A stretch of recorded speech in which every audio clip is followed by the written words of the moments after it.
If you could be any age, what would it be? 19, 25, 33? I bet you didn't pick 8 or 58. We all have an ideal age in our minds, and for some of us it's 19, for others it's 27 or 35, but usually not much older than that. We imagine getting our old body back before the grays, before the soft middle, before our skin started to show every afternoon in the sun. When we remember our youth, we often think of it as freedom or possibility.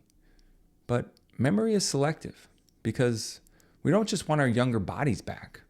We want the advantages that body gave us. We want to walk into a room and feel like time is still ahead of us. That's a form of currency, and we want it back. And look, I'm not above any of this. I'm 42. I'm showing signs of aging. I have to work harder now to maintain muscle.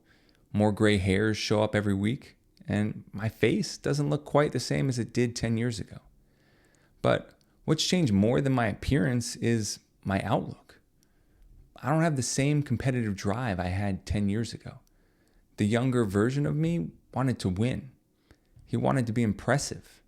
He wanted to be fit, desired, respected, and at times envied. He had a lot of energy, but it wasn't always noble.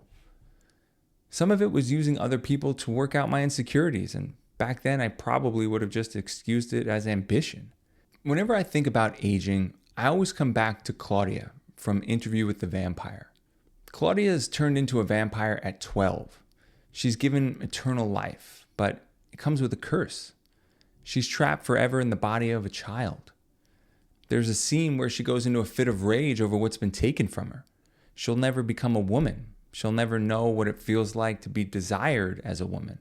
She'll never be a mother. She'll never pass through the stages of life most of us spend our lives trying to slow down. And when we watch her, we recognize the horror immediately. To be trapped, to never grow or mature. She's not innocent, by the way. She's vain, cruel, violent. She's literally a monster. But that's also why we recognize her. Her grief is not pure. It's contaminated by rage, envy, vanity, and the unbearable humiliation of being trapped in a body that no longer matches the self inside. And that's us.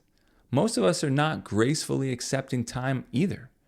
We're bargaining with it. We're negotiating with mirrors, workouts, and filters. Claudia is a nightmare because she can't become. She's preserved. But preservation isn't a life. So what exactly are we asking for when we fantasize about staying young forever? Not 8. Nobody picked 8. Not 12. 12 forever would be tragic. But 26? Or 35? Somehow that sounds less tragic to us, even attractive. But the bars are still bars. If I had stayed 23 forever, I would never know what it feels like to be trusted for my judgment instead of admired for my potential. I would never know what it feels like to evolve into a different kind of man. A man less desperate to prove himself. A man who can finally admit that some of the things he thought made him impressive weren't always kind to the people around him. That doesn't mean aging is some graceful spiritual upgrade where every gray hair comes with a touch of enlightenment. Some parts of it suck. Your body is less forgiving, and you become aware that every stage of life is temporary. And there's grief in that. But maybe that's the point. Maybe the tragedy isn't aging. Maybe the tragedy is spending your whole life trying to preserve a version of yourself you were meant to outgrow.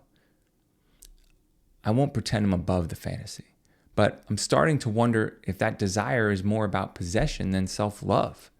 At 42, I may not be as young as I used to be, but I'm more grounded. I'm less guided by emotion and less impressed by people who need to dominate others.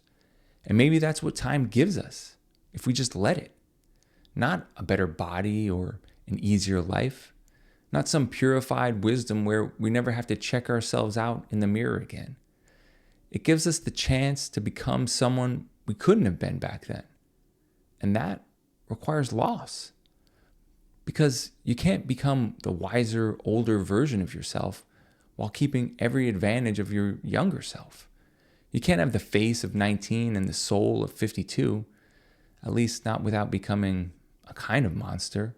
Maybe the real horror is not that we age.